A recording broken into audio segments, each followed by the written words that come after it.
Let us begin a lecture on critical realism approaches in regional development. When we study regional development, we are essentially trying to answer a deceptively simple question. Why do some regions develop and prosper while others stagnate or decline? At first glance, one might assume that the answer lies in natural resources or perhaps in location.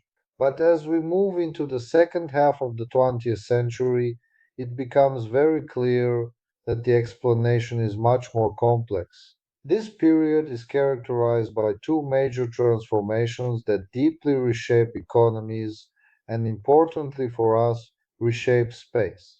These are globalization and tertiarization.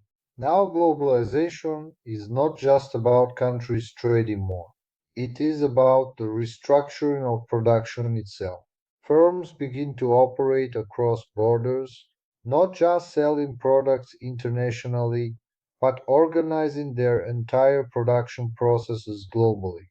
At the same time, tertiarization represents the gradual shift from industrial production to services. So instead of economies being dominated by factories and heavy industry, we see a growing importance of sectors such as finance, education, healthcare, logistics, and information technology. What is crucial here is that these processes do not affect all regions equally. And this is where geography becomes central. Because once production becomes mobile, once companies can choose where to locate different parts of their operations, space becomes a strategic variable. To illustrate this, let us briefly return to the case of the United Kingdom, which serves as a classic example in the literature. During the late 20th century, the UK experiences a very visible restructuring. Traditional industrial regions in the north areas historically dependent on coal mining, steel production, shipbuilding begin to decline. At the same time, London and the southeast of England experience rapid growth driven largely by services, finance, and new industries. This is not simply an economic shift, it is also a spatial one.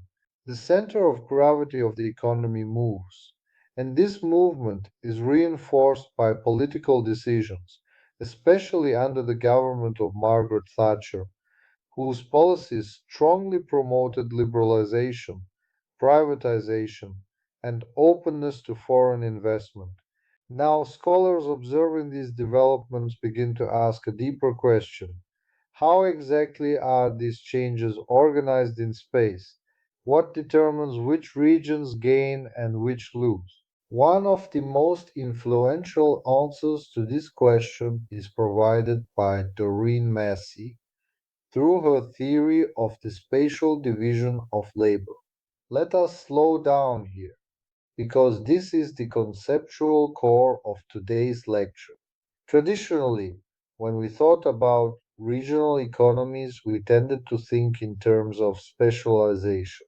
For instance, we might say that one region specializes in textiles, another in machinery, another in agriculture, but Massey argues that this way of thinking is no longer sufficient in a globalized economy. Instead, she suggests that we need to think in terms of functions within production. Every product, whether it is a car, a computer, or even a simple piece of clothing, is the result of a complex process involving many different stages. These stages include research and development, design, management, marketing, component production, assembly, and distribution. What Massey observes is that these stages are not randomly distributed. Rather, they are systematically allocated across different regions based on the characteristics of those regions. So, for example, activities that require high levels of skill, creativity, and decision making, such as research, development, and strategic management, tend to be concentrated in what we call core regions. These are typically economically advanced areas, often large metropolitan centers. By contrast, activities that are labor intensive, standardized, and cost sensitive, such as assembly or basic manufacturing, are more likely to be located in peripheral regions, where labor is cheaper and regulations may be less strict. Now, to make this more concrete, let us consider an example from Central Europe. After 1989, countries like the Czech Republic underwent a major transformation from centrally planned economies to market economies. This opened them up to foreign investment. Many multinational companies began to establish production facilities in the Czech Republic. Take the automotive industry. Companies such as Skoda Auto, which is now part of the Volkswagen Group, became deeply integrated into global production networks. In this system, high level strategic decisions and much of the research and development are still concentrated in core regions, particularly in Germany. Meanwhile, production and assembly activities are located in places like Mlada Boleslav or other industrial regions within the Czech Republic. So the Czech Republic occupies a specific position within the spatial division of labor. It is not simply producing cars, it is performing a particular function within a broader transnational production system. Now let us contrast this with an example from Ghana. Ghana is integrated into the global economy in a very different way. One of its key exports is cocoa. But here is the crucial point. Ghana primarily exports raw cocoa beans rather than finished chocolate products. The higher value activities, processing, branding, marketing, are often located in developed countries. So again, we see a spatial division of labor.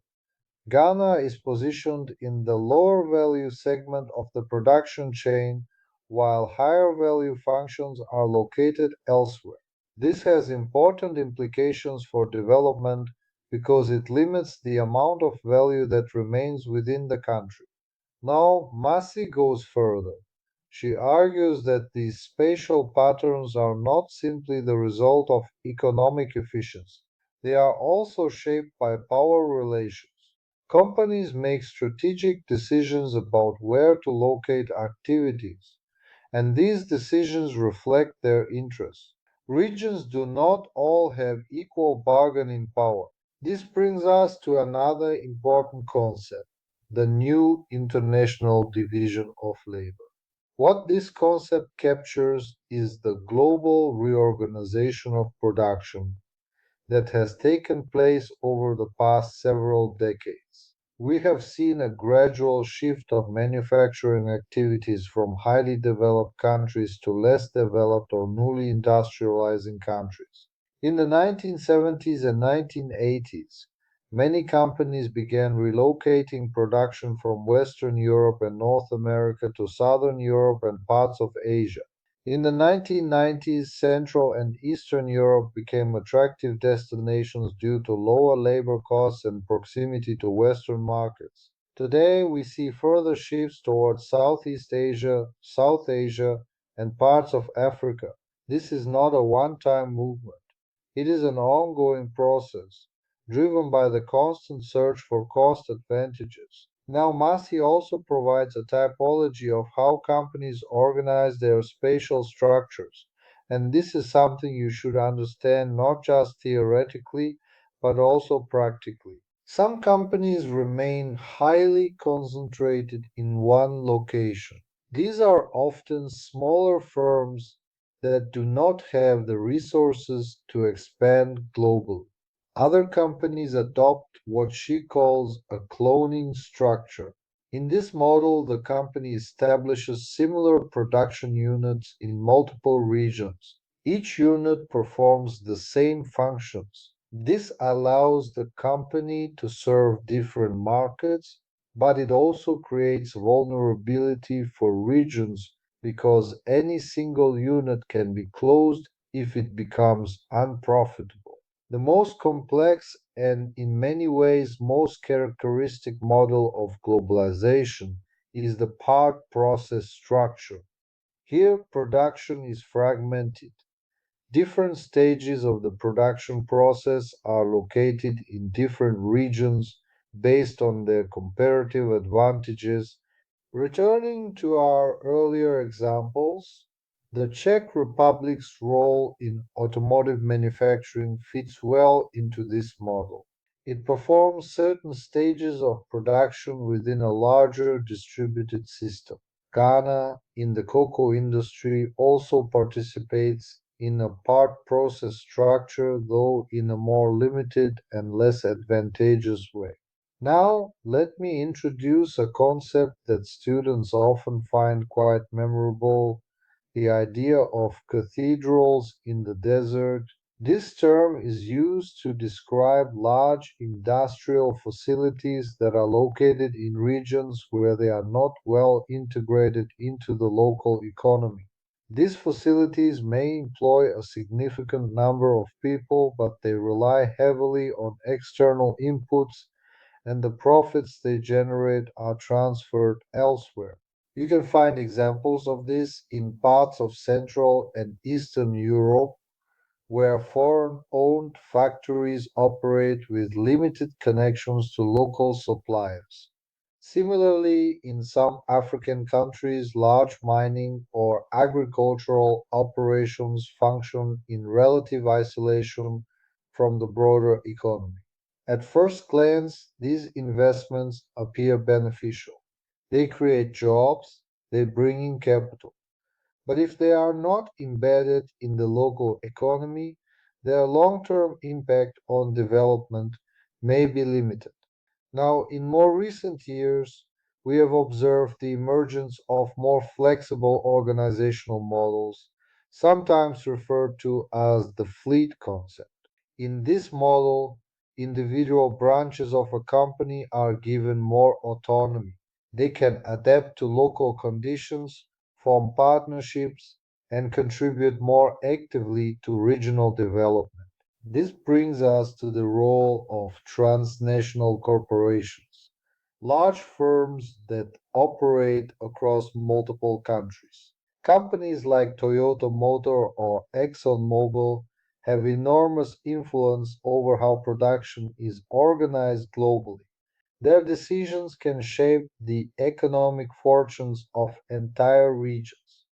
But now, having spent considerable time discussing global structures, we must turn to the second major perspective, locality studies. This perspective asks us to shift our focus from the global to the local. Instead of asking how the global economy is structured, we ask how specific places respond to these structures. One of the key figures in this area is Philip Cook, who led the Curas project Changing Urban and Regional Systems. This project examined several localities in the UK during a period of economic restructuring. What the researchers found is that localities are not passive. They do not simply experience globalization in the same way. Instead, their responses vary significantly. Some localities are able to adapt successfully. They attract new investment, develop new industries, and create new opportunities. Others struggle. They may lack the institutional capacity, the leadership, or the resources needed to respond effectively. Let us consider an example closer to home. In the Czech Republic, cities like Prague or Brno have been relatively successful in adapting to globalization. They have developed strong service sectors, attracted foreign investment, and become centers of innovation. Meanwhile, some former industrial regions, particularly those dependent on mining or heavy industry, have faced more challenges. The difference lies not only in external conditions, but also in local factors, education systems, infrastructure, governance, and the ability of local actors to cooperate and innovate. Similarly, in Ghana, some regions have been more successful than others in leveraging globalization. Areas with better infrastructure, stronger institutions, or access to international markets tend to perform better. This brings us to a crucial insight. Regional development is shaped by an interaction between global forces and local agency. Globalization creates opportunities and constraints. It sets the stage. But local actors, governments, businesses, communities still have a role to play. They can influence how these opportunities are used. This idea is closely linked to the philosophical approach known as critical realism. Without going too deeply into theory, the key point is that reality is shaped by both underlying structures and human actions. Neither alone is sufficient to explain what we observe. So, as students of regional development, you must learn to think at multiple levels simultaneously. You must understand global processes, such as the spatial division of labor and the strategies of transnational corporations. But you must also pay attention to local conditions, local institutions, and local decision making. Only by combining these perspectives can you fully understand why regions develop in different ways. And perhaps more importantly, only then can you begin to think about how regional development policies might be designed to create more balanced and sustainable outcomes.